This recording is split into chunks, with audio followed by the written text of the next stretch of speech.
수험생 여러분 안녕하십니까? 프라임 법학원에서 핵심 국제정치학을 강의하고 있는 정치학 박사 윤정원입니다. 이 시간에는 여러분께 국제정치학 예비순환 시범 강의로서 상호의존론에 대해서 살펴보도록 하겠습니다.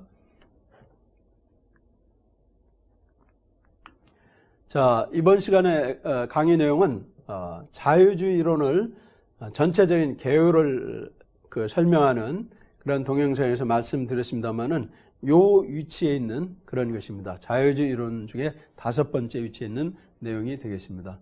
이 상호의존론은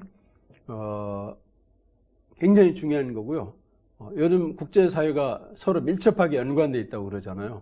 그런 가운데 갈등의 문제, 협력의 문제 이런 것들이 중요한 이슈가 되기 때문에 국제정치 현상 중에 그런 측면을 보는 데 있어서 매우 중요한 이론이라고 볼 수가 있습니다.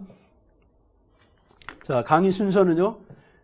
상호의존론 개요로부터 수험 포커스, 그 다음에 상호의존의 두 가지 개념이 있습니다. 이거 꼭 알아놔야 됩니다. 그 다음에 비대칭적 상호의존과 권력 문제, 그 다음에 복합적 상호의존의 세 가지 특징 등등, 그 다음에 상호의존론에 대한 평가, 기타 등 이렇게 우리 쭉 살펴보도록 하겠습니다. 그래서 여러분들이 상호의존론에 대해서 배우게 되면 현재 미중관계 문제라든지 이런 것들을 상당히 체계적으로 이해할 수 있지 않을까 하는 그런 생각이 듭니다. 자, 상호의존론의 개요와 수험 포커스입니다.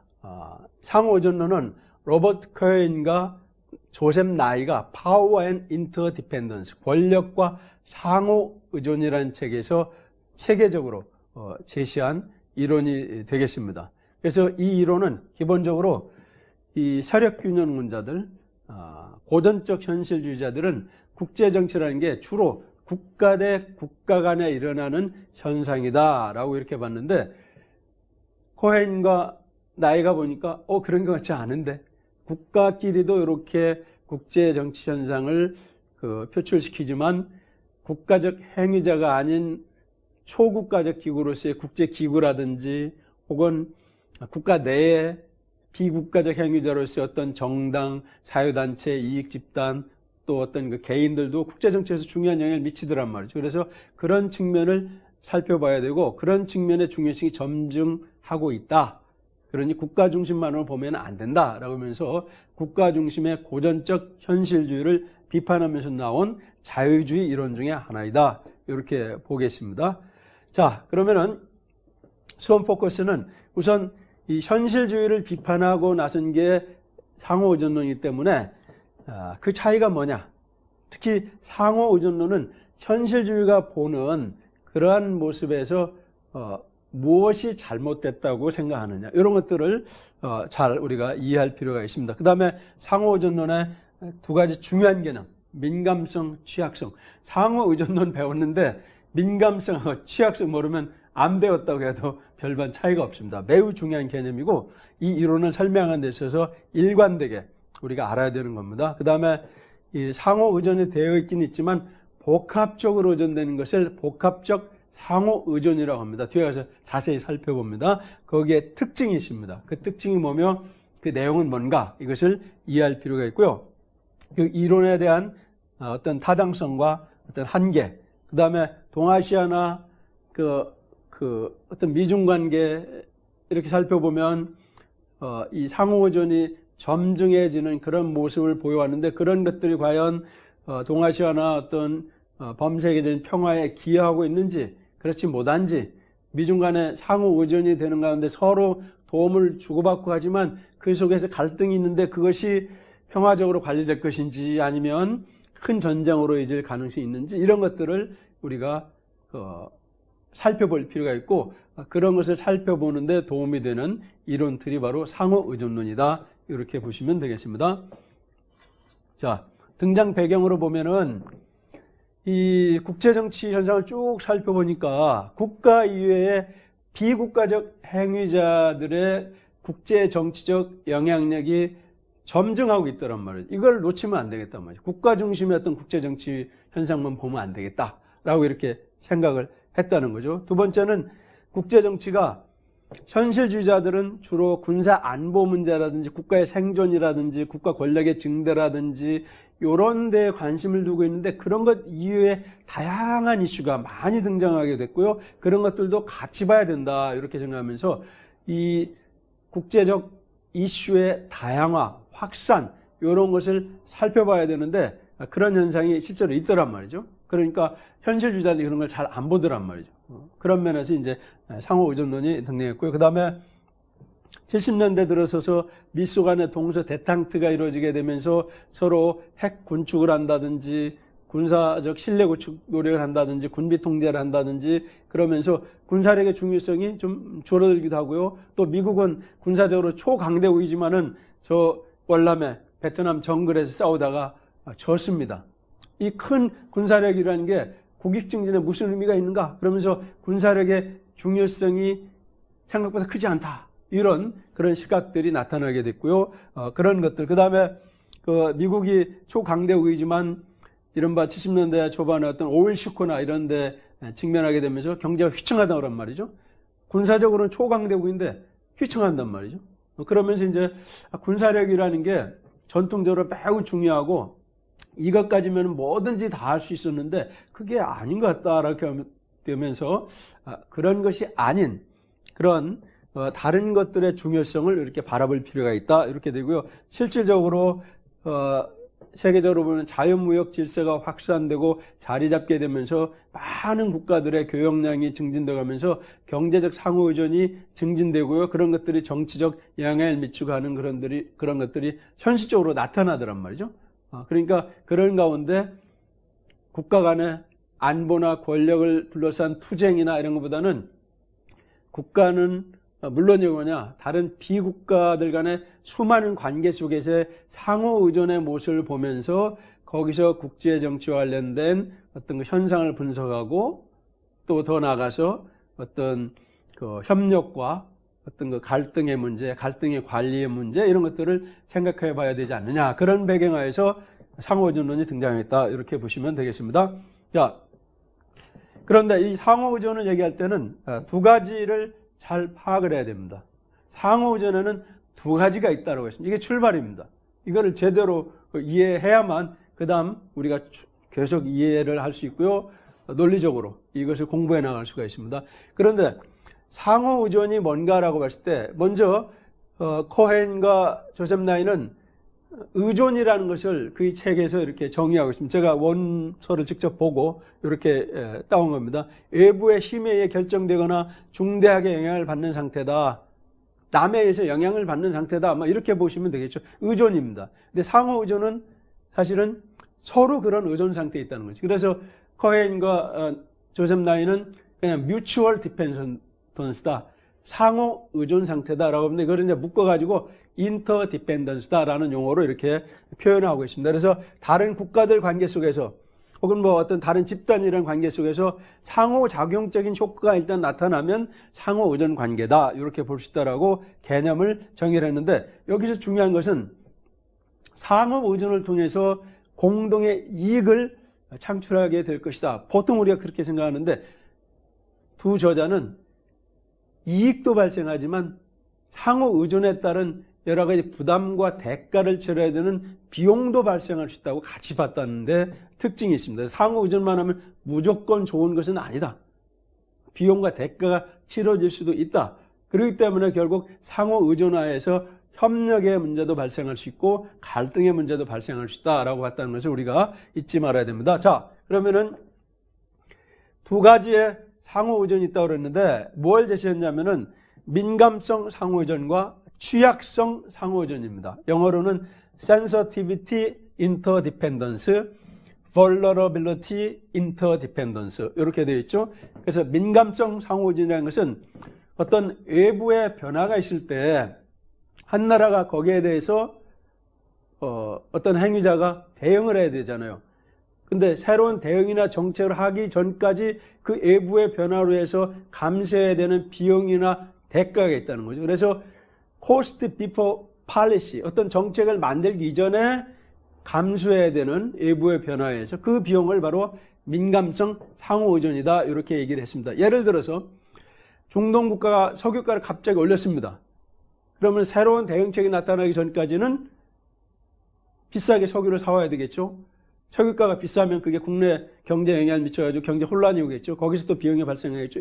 어떤 새로운 대응책을 만들기 전까지 어떤 외부의 변화에서 치러야 되는 대가, 이것을 민감성 상호 의존이다. 이렇게 얘기를 했습니다. 자, 그거와 대비되는 게 취약성 상호 의존입니다. 취약성 상호 의존은 뭐냐면은 어떤 외부의 변화에 의해서 어떤 비용이나 대가를 치러야 돼요. 석유가가 올랐어요.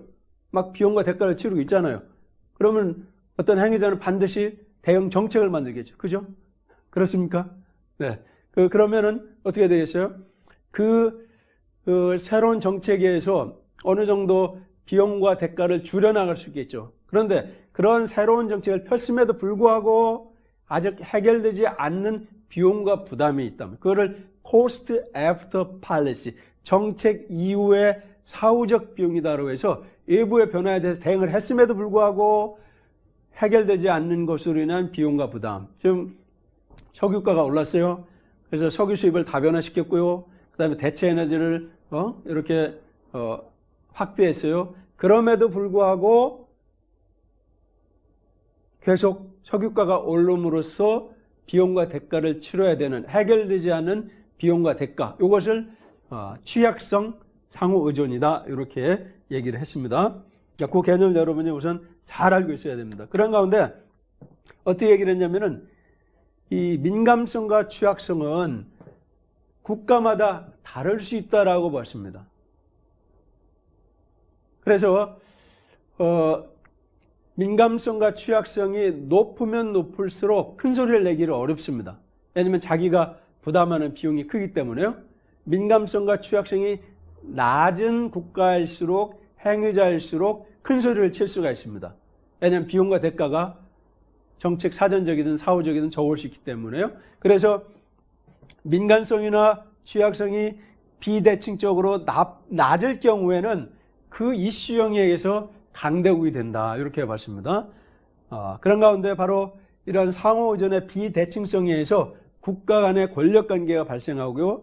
그런 가운데 군사 안보 영역의 이슈 말고 다른 여러 가지 이슈 영역이 있는데 각각의 이슈 영역마다 민감성과 상호 의존성, 취약성의 상호 의존성이 다 차이가 있기 때문에 거기서 이슈별로 권력 관계가 발생하고 이슈별로 강대국이 존재한다. A라는 영역에서는 A-라는 국가가 강대국인데 B라는 이슈 영역에서는 B-라는 그런 국가가 강대국이 될 수 있는 그런 모습에 이슈별 강대국이 다양하게 존재할 수 있다라고 봤는데 여하튼 간에 강대국이냐 약소국이냐 문제는 민감성과 취약성이 높으냐 낮으냐에 따라서 결정되어진다 이렇게 봤다는 것이죠. 자, 그런 가운데 복합적 상호 의존이라는 개념을 얘기했습니다. 이것은 뭐냐면은 여기 그 의미를 설명했습니다만은 국가 이외의 행위자들도 직접 세계 정치에 참여하고 이슈 간에 서열이 존재하지 않고 군사력이 비효과적인 정책 수단이 되는 관계다. 이렇게 설명을 하고 있는데 이것들을 다시 분리해서 제시한 게 바로 세 가지의 복합적 상호의존의 특징이다. 이렇게 보시면 됩니다. 그래서 첫 번째가 다중 채널, 멀티플 채널스. 이건 뭐냐면은 국제 정치의 행위자들이 국가 말고도 여럿으로 많아졌다는 겁니다. 그죠? 이 거래를 주고받고 관계를 주고받는데 옛날 국가 대 채널만 있었지만 지금은 여러 가지 채널들이 있다는 거죠. 그러니까 국제적인 행위자가 많아졌다는 그런 의미가 되겠습니다. 두 번째는 이슈 간의 서열이 부재하다는 거예요. 옛날에는 군사안보 이슈가 가장 중요했어요. 나머지는 부차적이었습니다. 그러나 이제 군사안보 영역의 중요성이 낮아지게 된 그런 상황 속에서 여러 가지 이슈 영역이 있는데 다 대등하게 비슷비슷하게 중요하게 되었다. 이렇게 본다는 겁니다. 세 번째는 군사력의 부차적 역할입니다. Minor role of military forces. 군사력의 부차적 역할인데요. 이건 뭐냐면은 냉전 시대에 어떤 경우에는 군사력이 굉장히 중요해서 이 군사력만 강하면 모든 게 해결됐습니다. 옛날 한번 보세요. 군사력이 강하면 외교적으로 강대국이고요. 그 군사력을 가지고 다른 나라를 침범하고 복속시키면은 거기서 자원을 탈취하고 영토를 넓히고 경제적으로 부강한 국가가 되고, 그죠? 또 냉전시대 초기에는 군사력이 굉장히 중요한 역할을 했는데 이제 대땅트 시대 이후에는 서로 뭐 군비 통제도 하고 핵군축도 하고 또 전쟁의 가능성이 좀 낮아지고 하게 되면서 군사력의 중요성이 줄어들더라고요. 그래서 외교정책 수단으로서 군사력의 중요성이 주가 되지 못하고 부차적인 그런 것이 되는 그런 모습, 이런 것들이 복합적 상호의존의 특징이다. 자, 이 세 가지 특징을 잘 알아놔야 됩니다. 다중채널, 이슈 간의 서열의 부재, 군사력의 부차적 역할입니다. 그래서 이 세 가지를 여러분 잘 알아놓으시면 됩니다. 자, 다음에는 복합적 상호의존 하에서는 여러 가지 행위자들 간의 정치적 어떤 그 상호작용과 과정이 있게 되는데 네 가지의 어떤 특징이 나타난다. 하나는 연계 전략이다. 옛날에는 군사안보 이슈가 중요했어요. 이거를 중심으로 모든 게 흘러갔는데 여러 서열이 부재한 여러 이슈형이 있다 보니까 어떤 행위자들이 여러 이슈를 얽어서 협상하고 타협하고 한다는 거죠. 그래서 경제 문제와 군사 문제를 같이 얽어서 연계시켜서 다른 나라와 교섭을 한다든지 막 그런 식으로 해나간다는 거죠. 그 다음에 의제 설정인데 옛날에는 중요한 의제가 설정이 됐습니다. 뭡니까? 군사 안보 문제, 국력의 증진 문제, 그죠? 국가의 안보 문제, 생존 문제. 그런데 이슈 영역 간의 서열이 부재하다 보니까 어떤 이슈를 꺼내서 중요한 이슈로 만들어내느냐가 중요한 것이 됐다는 거죠. 그래서 의제 설정이 중요한 과제가 되는 특징이 나타나고 그 다음에 초국가적, 초정부적 관계들이 많이 늘어나게 되고 그 관계들이 여러 가지 그 확산되는 모습을 보이고요. 그 다음에 국제기구의 역할이 증대되는 그런 특징이 나타나더라. 그 네 가지의 정치 과정이 바로 그런 것입니다. 이거는 뭐 아주 그렇게 중요한 그런 것은 아니지만 요 연계 전략, 의제 설정 정도는 뭐 그 의미 있는 것으로 우리가 볼 필요가 있지 않을까 하는 생각이 듭니다.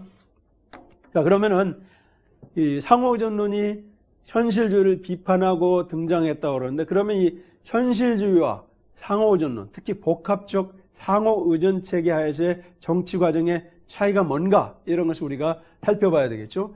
자, 현실주의자들은 어떤 국가나 행위자의 목표는 군사안보가 제1차적입니다. 그러나 복합적 상호의존 상태에서는 이슈별로 국가 목표가 다양합니다. 그죠?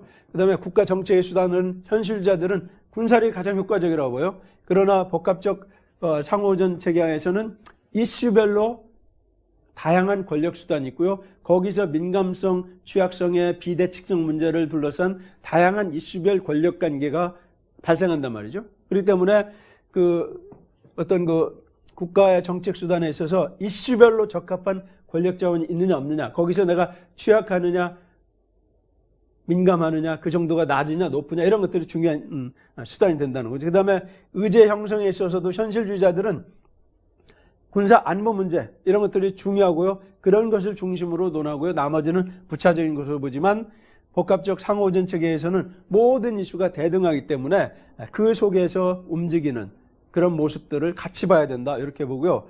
그 다음에 이슈를 현실주의자들은 연계시킬 필요가 없습니다. 왜냐하면 군사 안보적 이슈가 위에 있고 나머지는 쭉 따라오게. 고구마 줄기를 딱 잡고 끌어올리면은 그 고구마들이 쭉 딸려오듯이 나머지는 그냥 따라오는 것이다. 이렇게 위계적으로 이슈가 되어 있다고 볼 수 있고요. 이 연계시킨다는 것 자체가 위계적인 이슈를 말하기 때문에 그것은 결국은 국제 질서의 위계적 질서를 의미하는 것을 이렇게 봅니다. 반면에 복합적 상호의존 상황 속에서는 이 대등한 이슈 관계를 서로 연계시키고 하게 되면은 어떤 데에서는 약소국이 그 이슈에서 강대국이 될 수 있고요. 등등 하게 되면서 국가 간의 힘의 위계적인 질서가 완화돼서 평등한 국제 질서가 될 수 있다. 이렇게 보는 국제적 위계 질서가 약화될 수 있다고 보는 그런 특징이 있습니다. 그 다음에 현실주의자들은 국제기구라는 건 있지만 이거 다 강대국이 만들어내는 거고 강대국의 질서에 봉사하도록 강대국의 이익에 봉사하도록 만들어낸 게 국제기구다라고 보지만 복합적 상호의존 체계에서는 국제기구라는 것은 강대국에서 좌우되는 것이 아니고 그 나름대로 의제 설정도 하고 그 다음에 여러 나라들의 연계 전략에 영향을 미치고 등등 하면서 중요한 독자적인 역할을 한다라고 이렇게 봤다는 점에서 현실주의와 복합적 상호의존 체계 하에서의 정치 과정에 큰 차이가 있다. 이렇게 보시면 되겠습니다.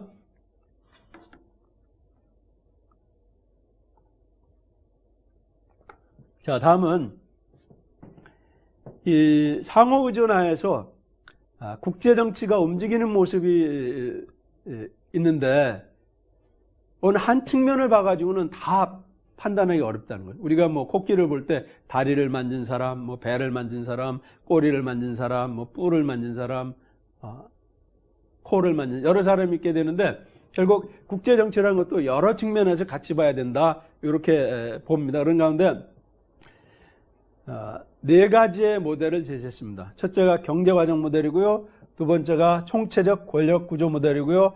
이슈 구조 모델, 그 다음에 국제기구 모델이 되겠습니다. 경제과정 모델이라는 것은 국제정치 현상 중에 정치성이 배제된 경제적 논리가 작동하는 그런 영역들이 있다란 말이죠. 그런 경우는 경제 문제를 중심으로 봐야 되는 영역이 있다. 이렇게 보는 겁니다. 그 다음에 총체적 권력구조 모델은 현실주의자들의 모델이라고 볼 수 있는데 그거를 완전히 무시할 수는 없고 그렇게 봐야 되는 측면도 있다. 이렇게 보는 거죠. 그래서 국제정치를 주도하는 그러한 총체적 권력구조 모델이 있고요. 힘에 의해서 움직이는 그러한 국제정치 현상이 있다라고 봤습니다. 그런 가운데 대체적으로 군사력 혹은 권력이 한 나라에 집중이 되면 그 국가는 그 권력을 가지고 다른 모든 그 이익을 취할 수 있는, 그래서 군사력이라는 권력이 다른 이익을 취할 수 있는 대체 수단이 될 수 있다라고 이렇게 보는 겁니다. 그래서 그것을 권력의 대체성이다, 그것을 인정한다 이렇게 보고요. 이슈 구조 모델 같은 경우는 상호 의존론자들이 얘기하듯이 여러 가지 서열이 부재한 다양한 이슈들이 있다라고 보고요. 그런 것들을 살펴볼 필요가 있다고요. 그 속에는 군사력이 우위에 있어서 어떤 권력의 대체성을 갖지 못하는 부인되는 그런 영역이 있다라고 봤습니다. 국제기구 모델은 상호의존론 국제기구를 굉장히 중요하게 생각하잖아요. 그래서 초국가적인 어떤 네트워킹이나 연결망이 있고요. 거기에서 움직이는 국제정치 현상이 있고 그런 것들을 또 봐야 되는데 그는 국제기구를 중심으로 봐야 된다. 그래서 네 가지 모델을 제시를 했는데 상호의존론은 사실은 이슈구조 모델, 국제기구 모델하고 좀 연관된 그런 것이라고 이렇게 보시면 되겠습니다. 뭐 아주 이렇게 핵심적인 것으로서 출세 가능성이 높다라고 보기는 어렵지만 그러나 이런 네 가지 분류로 되어 있다는 것을 우리가 알게 된다는 것은 나중에 관련 문제가 나오면 답안을 풍부하게 세련되게 작성하는 데 도움이 되지 않을까 하는 생각이 듭니다. 자, 다음에는 상호의존은 기본적으로 공동이익을 창출해낼 수가 있습니다.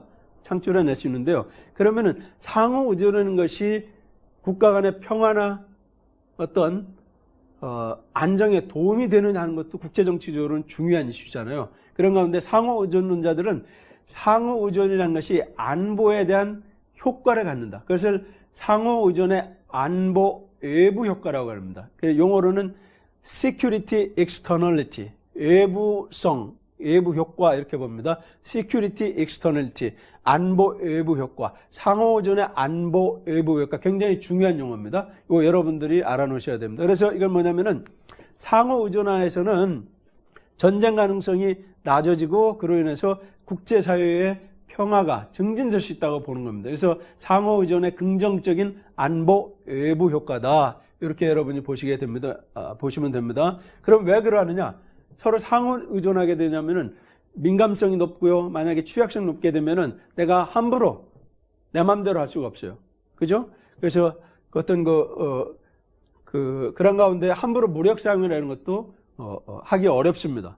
또 무력 사용을 해서 경제관계나 이런 게 단절되게 되면 또 너무 많은 손해를 보게 돼요. 그런 가운데 대체적으로 무력 사용을 하기보다는 평화적인 혹은 협력에 의한 그런 방식으로 문제를 풀어나가기 때문에 결국은 상호의존은 국제적 협력을 증진시키고 그에 따라서 국가 간의 안보를 증진시킬 수 있는 안보 외부 효과가 있다. 이렇게 본다는 것입니다. 그런 가운데 이 상호의존은 무정부 상태하에 안보 딜레마의 완화에 기여할 수 있다라고 이렇게 볼 수 있습니다.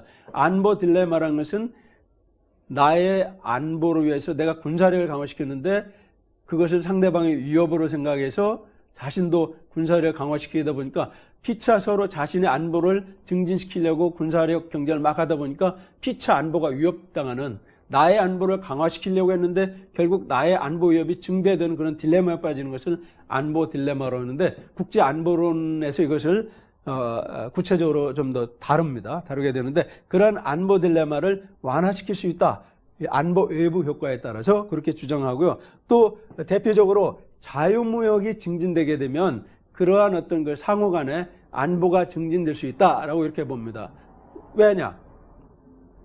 자유무역 질서에서 서로 경제적으로 상호 의존하면서 이득을 보고 있는데 전쟁이 일어나게 되면 그 상호 이익을 보는 경제 질서가 파괴될 거 아닙니까? 그러면은 전쟁을 하해서 얻으려고 하는 이익보다 그 경제 질서가 파괴됨으로써 인한 손해가 크게 될 수 있다는 거죠. 그래서 전쟁의 기회비용이라고 이렇게 되는데 그것이 크기 때문에 가능한 한 전쟁을 안 하려고 한다는 거죠. 자유무역 질서에서는 자유무역 질서가 상호의존을 높이는 굉장히 중요한 질서 중에 하나잖아요. 그 다음에 뭐냐면은 자유무역 질서에서는 서로 좋은 상품을 만들어서 수출을 많이 해서 자신의 국력을 증진시키려고 하다 보니까 상품의 수출 경쟁력이나 이런 것을 높이는 데 관심을 많이 두기 때문에 국가 재원이라는 것을 어떻게 군사력을 잘 건설하고 강하게 건설할 것인가 보다는 어떻게 새로운 기술을 개발하고 신제품을 만들고 부가가치가 높은 제품을 수출하고 이런 데 관심을 갖다 보니까 경제적인 쪽으로 국가 재원을 많이 재분배해서 결국 군사적으로 써야 되는 그런 재원을 비군사적으로 전환시키기 때문에 군사력 건설이나 이런 것이 제한된다든지 그럴 수 있다는 거죠. 그래서 국가 재원의 재분배를 통해서 자유무역 질서는 안보를 증진시킬 수 있다 이렇게 봅니다. 그러나 이거는 이제 상호 의존론 주장하는 사람들 얘기고요. 현실주의자는 어떻게 보냐면은 상호 의존이 되면 공동 이익이 될 수도 있는데 일단 서로 관계를 맺기 시작하면서 또 때로는 그 관계가 깊어지기 시작하면서 갈등이 생기고 때로는 더 심한 전쟁도 발생한다 이렇게 보는 겁니다. 그래서 상호 의존론 하면 다 좋은 것이다 이렇게 보기 어렵고요. 상호 의존론이 바로 갈등의 시작이고요. 심한 상호 의존 상태에서 그 갈등이 더욱더 심하게 되며 그것이 바로 전쟁이나 이런 것으로 갈 수 있다. 상호 의존론자 보는 식하고 상당히 다른데 전혀 뭐 타당하지 않다라고 보기는 어렵잖아요. 그죠? 그래서 그런 비판적인 시각도 있습니다. 그래서 그 장자크 루소 같은 경우는 인간 불평등 기원론이라든지 사회계약론 이런 데서 어떻게 보냐면은 원래 최초의 자연 상태에서는 인간들은 자기가 필요한 것을 다 충족시킬 수 있는 스스로 자급자족할 수 있는 그런 게 자유롭고 평화로운 상태가 있었는데 그 인간들이 서로 모이고 하면서 사회관계가 형성되면서 거기서 지배, 피지배의 문제가 생기고 거기서 생존의 문제가 발생하게 되면서 서로 투쟁이 일어나게 되면서 결국은 이 피할 수 없는 갈등에 직면하게 된다. 그래서 자연으로 돌아가자. 평화로운 그런 상태로 얘기를 했잖아요. 장자크 루소가 그러한 그 현실주의 사상의 하나의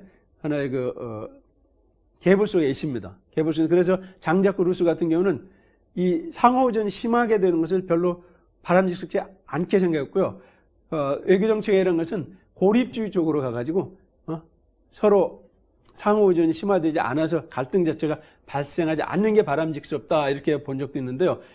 대체적으로 현실주의자들은 국가 간의 관계가 있게 되면 거기서 서로의 안보의 문제, 생존의 문제, 권력 투쟁의 문제 이런 것들이 상호작용이 되면서 갈등으로 갈 수밖에 없단 말이죠. 이런 방식으로 보기 때문에 상호의존론이 증진되면 안보에 기여하지만 이 현실주의자들은 반대로 갈 가능성이 많습니다. 이렇게 비판적으로 보는 시각도 있습니다.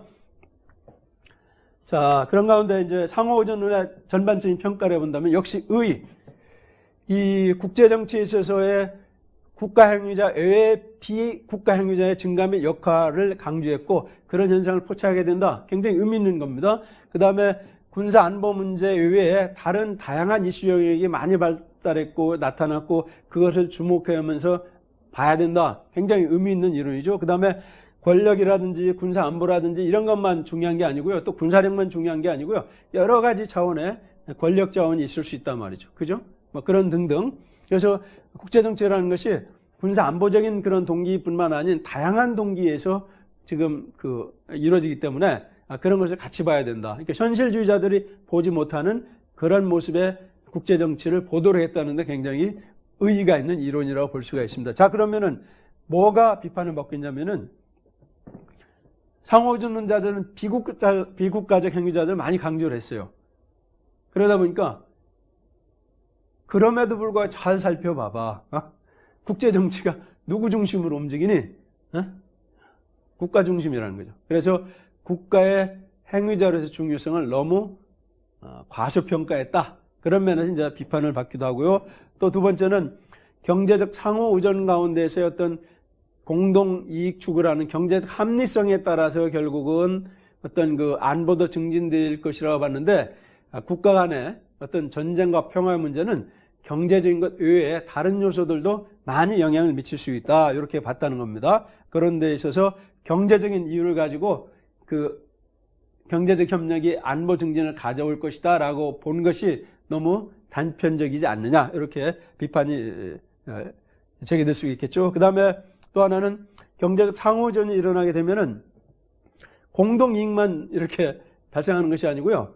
선후직 후진국 관계에서 보면은 선진국이 오히려 상호의존을 심화시켜가지고 후진국을 착취하는 그 종속 현상이 발생하는 그런 측면도 있지 않는가, 이렇게 보는 겁니다. 그래서 상호의존론이 경제적 이익만을, 공동이익만을 가져온다고 이렇게 낙관적으로 보는 것에 대해서 비판적인 그런 시각도 있습니다. 자, 다음은 상호의존과 동아시아 평화 문제에 대해서 살펴보겠습니다. 자, 동아시아의 상호의존이 어떻게 되고 있으면 그것이 평화에 지금 기여할 수 있는가, 뭐 한계가 있는가, 이런 문제가 되겠는데요. 한번 살펴볼까요? 타당성 측면에서 보면은 동아시아 국가들의 경제 개방과 자유화 조치가 시간이 지나면서 증대되어 왔습니다. 그러면서 상호 의존성이 증대되어 왔다, 이렇게 볼 수 있는데요. 그런 가운데 경제적인 공동이익이 창출되어 왔습니다. 아페크라든지 아세안 플러스 3라든지 이런 어떤 그 상호 의존을 제도화시키는 그런 노력들도 이렇게 증진되어 왔고요. 이런 상황 속에서 어떤 아시아에 있어서의 전쟁의 기회비용이 늘어나기 때문에 전쟁의 가능성을 줄여주고요. 그로 인해서 아시아의 안보를 증진시키고 있다. 이렇게 타당하다. 이렇게 이제 주장할 수 있지만 다른 인면으로 보면은 한계가 있다. 이렇게 볼 수 있다는 거죠. 아시아에 있어서 경제 개방과 자유화 조치가 있긴 있지만 아주 제한적이다. 아직. 유럽을 봐라 말이죠. 유로화라는 단일 통화가 있죠. EU라는 단일 경제권이 있죠. 그 연장선상에서 그 유럽 의회라든지 어떤 정치 공동체도 생겼고요. 그 다음에 나토라는 동맹체제가 있고요. 그 나토라는 동맹체는 계속 확산되면서 더 많은 나라들을 끌어들이고요. 등등. 경제 개방과 자유화 조치가 유럽이나 이런 데에 비해서 아직 제한적이고, 또 그러한 상호 의존에 따른 어떤 경제적 공동이익이 있을지라도 그것을 안보적 차원으로 전환시키는 그런 노력들이 아직은 미진하다, 이렇게 볼 수 있습니다. 또 더 나아가서 아시아에 있어서 상호 의존이 어느 정도 형성됐지만 중국이 아주 강력한 경제 대국으로 성장하게 되면서 중국과의 어떤 경제적 상호전 관계에 있어서 다른 주변 국가들이 민감성이나 취약성이 높아지게 되면서 결국 여기서 중국이 유리한 관계 속에서 중국이 그런 민감성이나 취약성에 있어서의 비대칭적인 그런 측면을 활용해서 다른 주변 국가들의 압력과 압박을 가하는 그런 갈등적 측면도 없지 않아 있습니다. 또 더 나아가서 이 동아시아 지역에는 경제적 상호의존만으로 해결하기 어려운 역사적, 이념적, 그 다음에 또 뭡니까? 영토적 갈등이 내재해 있기 때문에 동아시아 지역에 있어서의 상호의존이 동아시아의 그 평화를 지금 보장하고 있다, 공고히 하고 있다라고 단정적으로 보기에는 좀 한계가 있지 않느냐, 이렇게 같이 양면적으로 살펴볼 필요가 있지 않을까 생각이 듭니다. 자, 다음에는 중요한 이슈죠. 미중 간의 상호의존과 무역 분쟁, 그리고 평화냐 아니면은 이 전쟁으로 하는 문제, 굉장히 중요한 이슈고, 실제로도 핵심 쟁점이고요.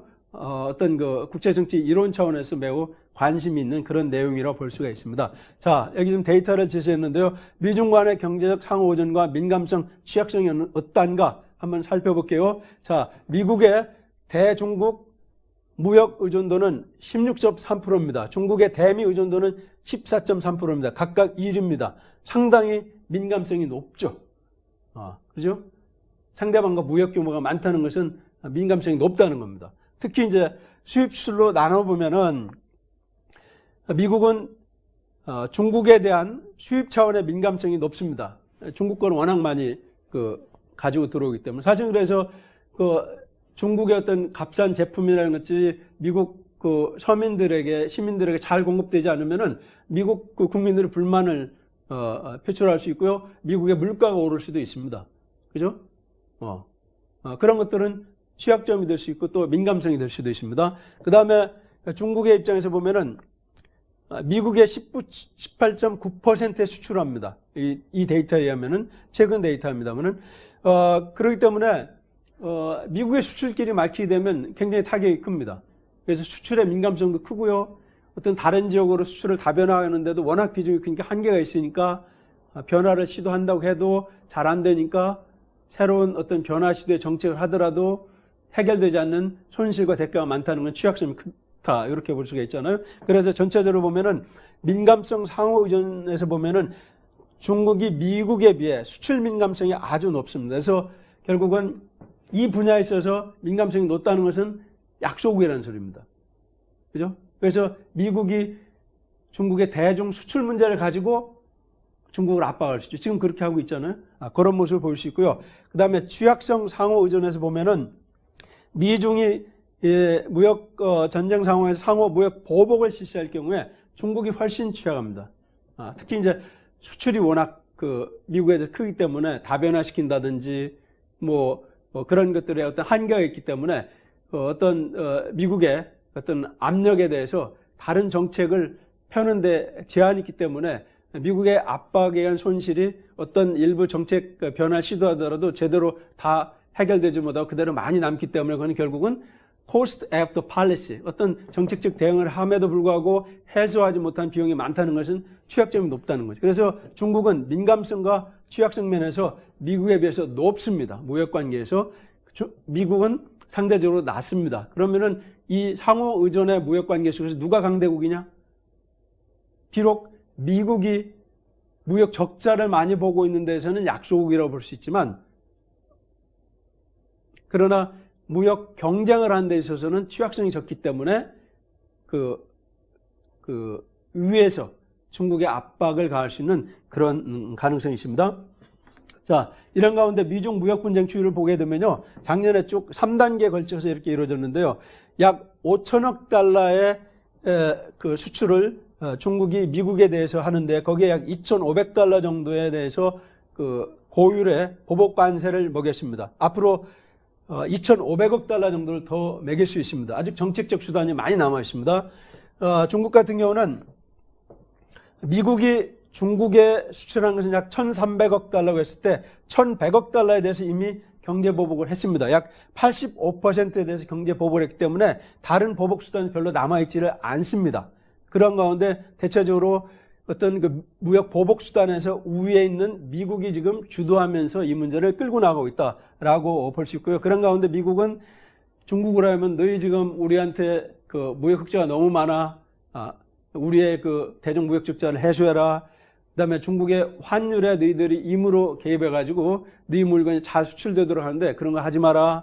중국 기업에 대해서 불공정하게 지원한다든지, 그다음에 지적재산권을 막 도용한다든지 이런 문제, 그다음에 중국에 투자를 한 미국이라든지 서방 기업의 압박을 가가지고 기술 이전을 막 하도록 어떤 비관세 조치를 통해서 이런 불공정 모여를 한다든지 이런 걸 하지 말고 또 이런 것들을 위반했을 때 제재를 받는 그런 것을 합의를 해라. 이렇게 지금 요구를 하고 있는 그런 상황이어서 전체적으로 무역 적자는 미국이 많이 보고 있지만 무역 협상 과정에서는 민감성과 취약성이 낮은 미국이 주도권을 장악하고 있는 그런 측면이 있다. 이렇게 보시면 되겠습니다. 그런 가운데 대체적으로 아까 언급을 좀 했습니다만은 세력전 이론 때 좀 얘기한 것 같습니다만은 미일 관계 속에서 일본이 미국에 대해서 무역 흑자를 이렇게 쭉 이뤄왔습니다. 560억 달러 이 정도까지 왔는데 그 전에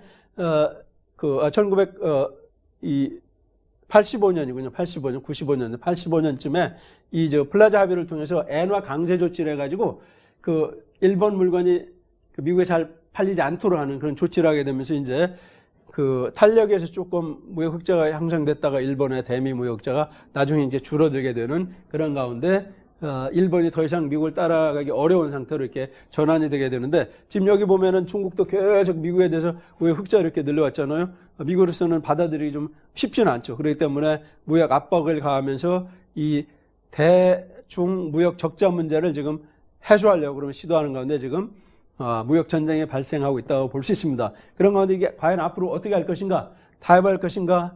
교착될 것인가? 악화될 것인가? 아니면 비화돼서 나중에 군사적 갈등으로 갈 것인가? 여러 가지 시나리오들이 유동적으로 존재하고 있는 게 현재 상황이다. 이렇게 보시면은 큰 무리가 없습니다. 그런 가운데 과연 미중 간의 상호 의존과 거기에 따른 어떤 그 무역 갈등 상황 속에서 이것이 평화적으로 해결될 것이냐? 아니면 비화돼 가지고 더 심각한 문제로 진전될 수 있는가? 이것이 굉장히 중요한 이슈가 되겠습니다. 대체적으로 보면 평화의 가능성은 미중 간의 어떤 경제적 상호 의존이 높고요. 그런 가운데 그런 가운데 피차 또 미국이 좀 더 유리하긴 하지만 서로 취약성도 상당히 많고 하기 때문에 협력이 필요하기도 하고요. 전쟁을 하는 순간 그래도 세계 1, 2위에 지휘했는데 이게 무너질 수도 있기 때문에 전쟁의 기회비용이 클 수도 있고요. 등등 여러 가지가 있고 그래서 사실 미국도 미중 무역 경쟁을 하지만 지금 군사력을 막 강화시켜가지고 뭐 중국을 압도하겠다 이런 식은 안 하잖아요. 그래서 경제적으로 지금 중국이 따라오는 것을 어떻게 따돌릴 것인가 이런 데 초점이 맞추기 때문에 국가 재원이 비군사적 쪽에 더 초점이 맞춰져 있습니다. 그런 면에서 봤을 때 전체적으로 평화적으로 해결될 가능성도 있다 이렇게 볼 수 있고요. 그것은 곧 미중 상호 의존의 안보의 긍정적 외부 효과가 어느 정도 있다 이렇게 볼 수 있는 측면이 있다는 것이죠. 그러나 다른 측면을 보면은 상호 의존을 통한 공동이익을 창출하고 있지만 그 상호 의존이 심화되면서 거기서 지금 갈등이 분출되고 있다 이렇게 봅니다. 상호 의존이 반드시 이 미중 간의 평화를 증진시키지 못하는 그런 측면이 실질적으로 있다. 이거는 현실주의자적인 비판 시각으로 볼 수 있고요. 그 다음에 미중 간에는 경제적 문제를 넘어서는 다른 권력 차원의 안보 차원의 이념 차원의 문화 차원의 상위점과 갈등이 내재해 있기 때문에 경제적으로 상호 의존에 의해서 공동이익을 추구한다고 하지만 다른 차원의 전쟁과 평화 문제, 특히 갈등의 문제를 다 해소하는 데 한계가 있다. 그래서 미중 간의 상호 의존이 높기 때문에 그냥 모든 것은 그냥 원만히 해결될 것이야. 이렇게 단순하게 보기에는 한계가 있다. 이렇게 볼 수가 있습니다. 또 더 나아가서 미국이 중국에 비해서 유리한 어떤 상호 의존 상태하에서 그 민감성과 취약성이 낮은 것을 활용해서 대중 지금 압박을 가하고 있는데 그런 것들이 갈등 요인으로 지금 표출하고 있고 그것이 심한 가운데 중국이 반발하게 되면 결국 그것이 군사적인 갈등으로 비화될 가능성 이것을 전혀 무시할 수는 없지 않느냐 이렇게 볼 수 있습니다. 또 더 나아가서 중국이 시간이 흐르면 흐를수록 국력이 커지면 커질수록 미국 중심의 질서에 대해서 불만을 갖고 공세적인 대외 정책을 펴는 모습들이 현실적으로 나타나더란 말이죠. 그런 면에서 전체적으로 봤을 때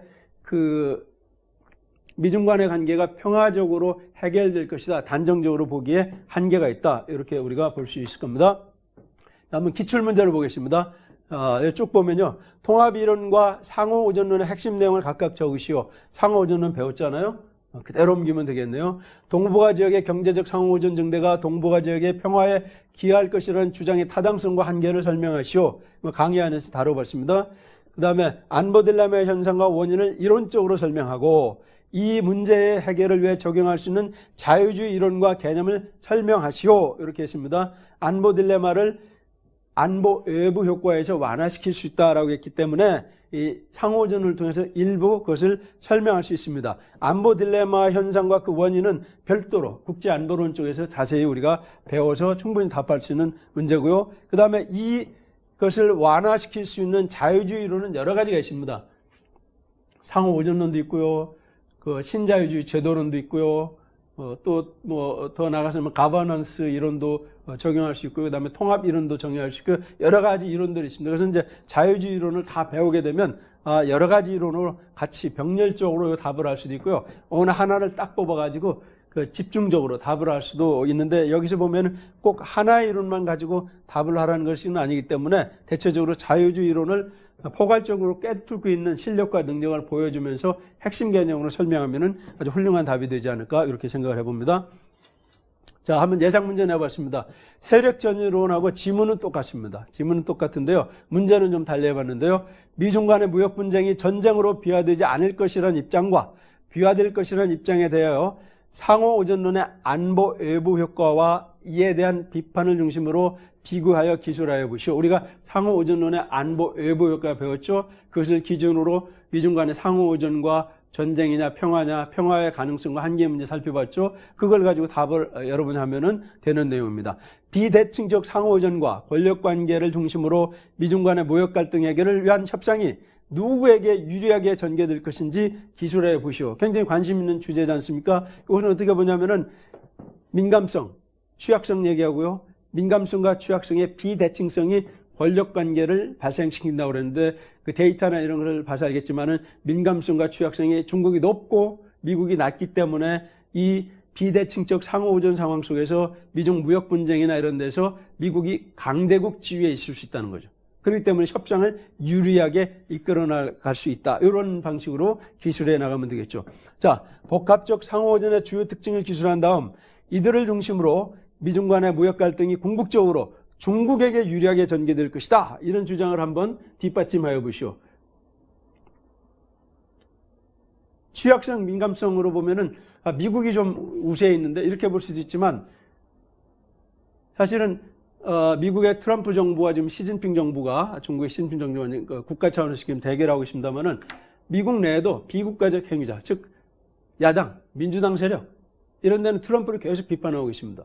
그 다음에 자유무역을 옹호하는 국제기구나 이런 비국가적 행위자들은 미국의 보호무역제를 비판하고 있고요. 중국이 주장하는 자유무역을 지금 타당하다고 주장하고 있습니다. 그래서 비국가적 행위자 차원에서 중국을 지원하는 그런 국제 여론과 세력들이 있다는 겁니다. 그죠? 그런 측면을 우리가 볼 수 있고요. 그 다음에 이슈 간의 위계 질서가 없다라고 그랬습니다. 지금 사실은 미국이 정치 군사적으로는 뭐 초강대국입니다. 중국이 아직 군사적으로 따라오기는 멀었습니다. 그러나 경제적 영역에서는 지금 중국이 상당 정도 따라오고 있고 그런 상황이기 때문에 비록 군사적으로는 미국이 초강대국일지 모르지만 경제 영역에서는 중국이 따라갈 수 있는 여력이 시간이 감이 있기 때문에 지금 당장은 지금 미국의 압박에 밀리고 있지만 중장기적으로 시간을 두고 중국이 승리하는 방향으로 이끌어날 그런 가능성이 있을 수도 있다. 이렇게 제기하면 되고요. 그 다음에 이제 세 번째가 군사력의 부차적 역할이라고 그랬잖아요. 상호의존 상황 속에서는 군사력이 중요한 수단이 못 된다고 그랬습니다. 왜? 군사를 사용하는 순간 서로 많은 피해를 보기 때문에. 그래서 전쟁의 기회비용 문제라든지 등등 이런 것을 통해서 얘기를 하게 되면서 미국이 군사적으로 강대국이지만 그 군사력을 가지고 중국을 압박해서 경제적인 차원에서 이득을 취하는데 한계가 있다. 이런 등등을 설명하게 되면 지금 당장 보면 지금 중국이 밀리는 것 같지만 중장기적으로 보면 중국이 유리한 국면도 있을 수 있다. 이런 설명이 가능하다. 이렇게 답을 하면 되겠습니다. 나중에 이제 구체적인 답 작성 이런 것도 우리가 연습을 해보도록 하겠습니다. 여기까지 했고요. 강의는 끝났고요. 이제 여러분들의 강의한 내용을 토대로 해서 나름대로 복습 차원에서 한번 쭉 이렇게 정리를 해나가는 그런 면으로 활용하시면 되겠습니다. 자, 지금까지 제가 세 꼭지의 동영상을 올렸습니다. 국제정치학, 어떻게, 무엇을 공부할 것인가, 그 다음에 현실주의 한 이론으로서의 뭡니까? 세력전이론, 자유주의 이론으로서의 상호의존론을 배웠습니다. 여러 가지 국제정치 이론들이 있는데 이와 같이 하나하나 짚어가면은 여러분들이 충분히 다 따라올 수 있다. 그래서 여러분들이 저와 함께 이 핵심 국제정치학 과정을 예비순환 과정으로부터 1년간 쭉 5단계에 걸쳐서 공부를 하게 되면 모든 이슈에 대해서 잘 대비를 할 수 있다. 이렇게 생각을 합니다. 여러분 시청하시느라고 수고 많으셨고요. 프라임 법학원의 핵심 국제정치학 과정에 꼭 등록하셔서 저와 함께 합격의 길로 같이 가셨으면 좋겠습니다. 여러분 수고하셨습니다. 감사합니다.